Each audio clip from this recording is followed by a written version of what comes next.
નમસ્તે ખેડૂત મિત્રો. ખેડૂત માહિતી કેન્દ્ર ચેનલમાં આપનું હાર્દિક સ્વાગત છે.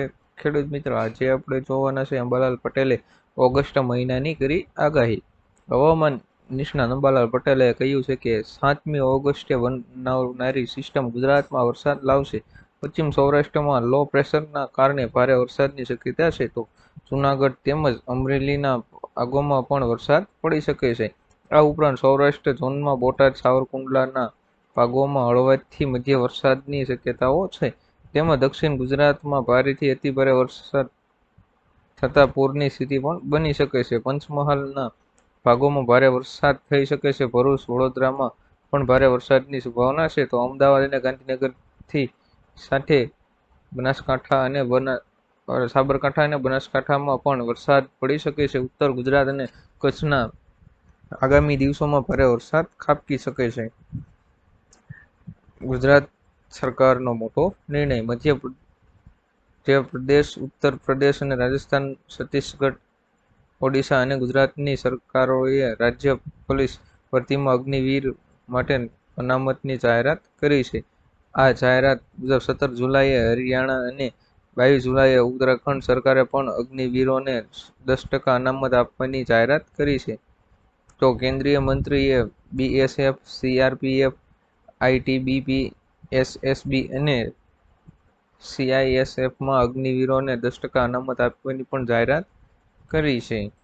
1 ઓગસ્ટથી થતા મોટા ફેરફાર. દર મહિને કેટલાક નિયમો બદલાતા હોય છે, જેમાંથી કેટલાક એવા નિયમો છે જે સામાન્ય લોકોના ખિસ્સા પર નોંધપાત્ર અસર કરે છે. આવી સ્થિતિમાં ઘણા લોકોને ખર્ચ વધી જતો હોય છે. ગેસ સિલિન્ડરની કિંમતમાં ફેરફાર, ક્રેડિટ કાર્ડના નિયમો, વીજળીની ચૂકવણી વગેરે જેવા નિયમોમાં ફેરફાર થવાનો હોય છે. આગામી દિવસોમાં એટલે કે 1 ઓગસ્ટથી કેટલાક નિયમોમાં ફેરફાર થઈ શકે છે. ચાલો જણાવીએ કે 1 ઓગસ્ટથી કયા નિયમોમાં ફેરફાર થવા જઈ રહ્યો છે. ઓગસ્ટથી ગેસ સિલિન્ડરની કિંમતમાં ફેરફાર થઈ શકે છે. વાસ્તવમાં દર મહિનાની શરૂઆત પહેલા તેલ કંપનીઓ દ્વારા એલપીજી ગેસ સિલિન્ડરની કિંમતમાં ફેરફાર કરવામાં આવે છે. ત્યારબાદ નવા દર નક્કી કરવામાં આવે છે. જુલાઈમાં 19 કિલોના કોમર્શિયલ સિલિન્ડરની કિંમતમાં ઘટાડો કરવામાં આવ્યો હતો. આ વખતે પણ સિલિન્ડરની કિંમતમાં ઘટાડો પણ થવાની પણ આશાઓ છે. ખેડૂતોની 100% લોન થશે માફ. ખેડૂત દેવા માફીને લઈને મોટા સમાચાર સામે આવ્યા છે. મોદી સરકાર જ્યારે 2004ના વર્ષમાં જ્યારે સત્તા ઉપર આવી ત્યારે એમણે કીધું હતું કે 2024 સુધીમાં ખેડૂતોની આવક બમણી કરી દેવામાં ડૂબેલા ખેડૂતોના સંપૂર્ણ દેવા માફ કરવામાં આવશે. મોદી સરકારે આ વચન આપ્યું હતું. કહેવાય છે કે મોદી સરકારનું વચન ખૂબ જ અનેરું હોય છે. મોદી સરકાર વચન આપે છે, તેનું વચન ક્યારે ખોટું જતું નથી, પરંતુ આ વચનનું લક્ષ્ય હજુ સુધી પૂરું કરી શક્યા નથી. 2024માં પણ ખેડૂતોની આવક બમણી કરી દેવાનું વચન આપ્યું હતું, પણ તે પણ હજી કરી શક્યા નથી.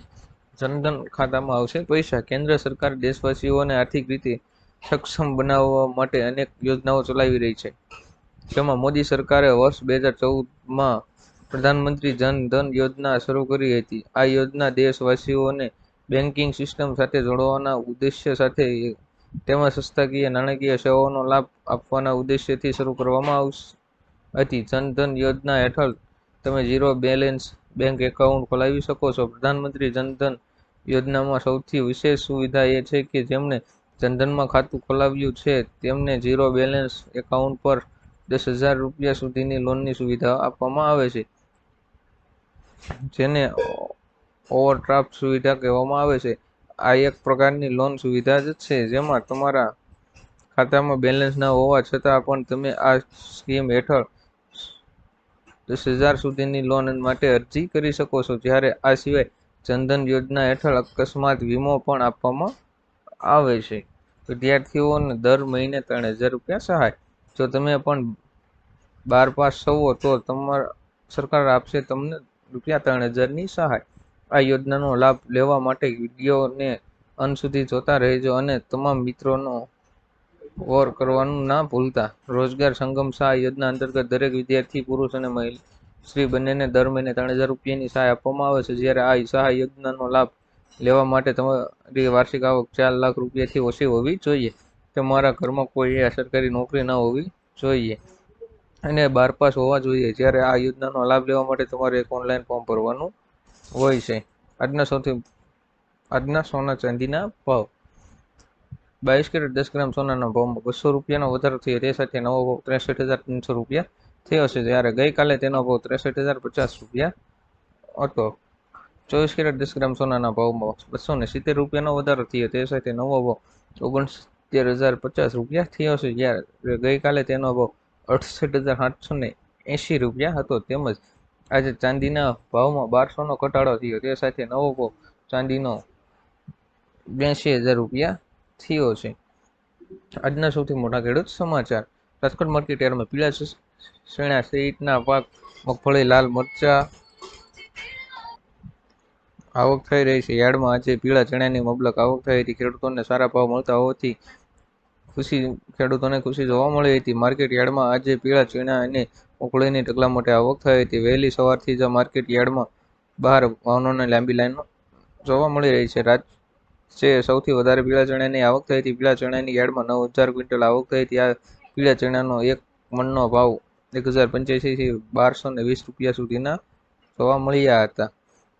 ખેડૂતોને 20,000ની સહાય. રાજ્ય સરકાર દ્વારા અમલમાં મુકાયેલ નવી યોજનાની માહિતી આપતા કૃષિ મંત્રી રાઘુજી પટેલે જણાવ્યું હતું કે રાજ્યના દરેક નાગરિકોને રાસાયણિક ખાતર તેમજ જંતુનાશક દવાના ઉપયોગ કર્યા વિના ઉત્પાદિત કરેલા શાકભાજીના પાકો સરળતાથી મળી રહે છે. અને શાકભાજીના પાકોમાં પ્રાકૃતિક કૃષિને પ્રોત્સાહન આપીને તેમના અમલમાં મૂકવામાં આવી શકે છે. આ યોજના હેઠળ શાકભાજીની જૈવિક પ્રાકૃતિક ખેતી પદ્ધતિની કરવામાં આવે છે તેવા ખેડૂતોને બિયારણ, પ્રાકૃતિક ઇનપુટ, ખેતી ખર્ચ તથા શાકભાજીની પ્રાકૃતિક ખેતીને પ્રોત્સાહન મળે તે માટે મહત્તમ 20,000 રૂપિયા પ્રતિ હેક્ટરે સહાય આપવામાં આવે છે. આ યોજનાનું અમલીકરણ માટે રાજ્ય સરકાર દ્વારા અંદાજપત્રમાં 1,000 લાખની રકમ ફાળવવામાં આવી છે. ખેડૂત મિત્રો, અવનવા વિડીયો જોવા માટે અમારી ચેનલ ખેડૂત માહિતી કેન્દ્ર ચેનલને સબસ્ક્રાઇબ કરો, શેર કરો અને લાઇક કરો કે આપ સુધી અમારા અવનવા વિડીયો પહોંચતા રહે.